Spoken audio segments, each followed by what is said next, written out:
Last week I made a little video about how we gather requirements in Airtable and then push through our internal tool effortless bases um, into a Postgres database, and then with basically a one prompt app end up with a simple app that shows us all of these rules and requirements live in action. And today I want to go through how that affects making changes to the rules / to the app. And essentially there are two different kind of changes. One, what I'm going to show first is how we just make changes to the rules, push through bases, and then without actually updating the app, the change is just there. So what I want to do today, or just quickly recapping what we did before, we assigned shifts to certain members, and then when that member couldn't do it, it would kind of ask for a sub, and then a custom member would show up or would take the shift, and then we would have the current member that's responsible for that shift.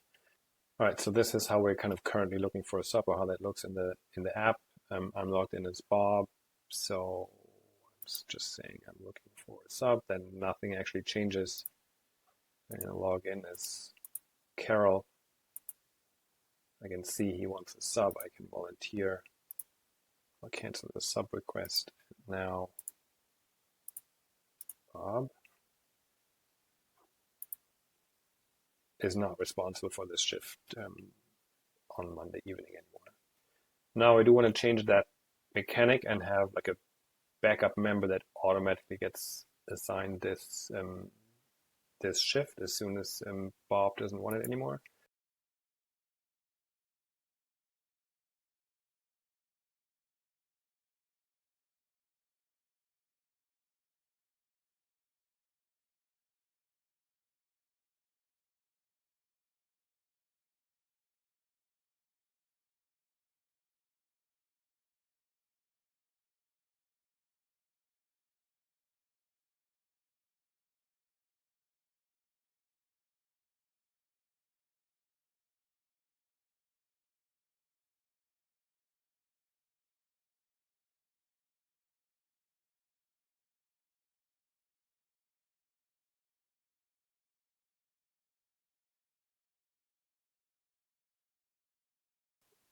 All right, now you'll see that here, as soon as somebody's looking for a substitute,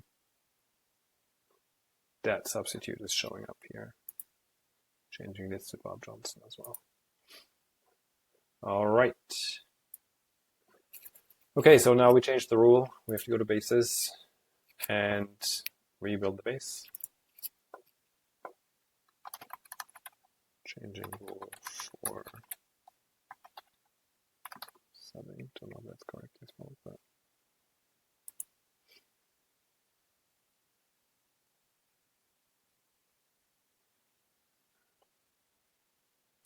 log in as Bob. Schedule. It's Bob Johnson. Looking for a sub. Alice Smith is automatically assigned without us changing any code, any software, anything in the background. We just changed the rule, pushed it through, and now here it is. Okay, so that was the first kind of change, would require a change in Airtable, and then we will have to update the app. So what I was thinking is that now this default person, it would be nice to have like a confirmation flag or something before the new member is shown. So I'm gonna implement that, a little bit more complex. So I'm gonna ask Claude, and that way I can also show off the new Claude skills, effortless Claude skills we have.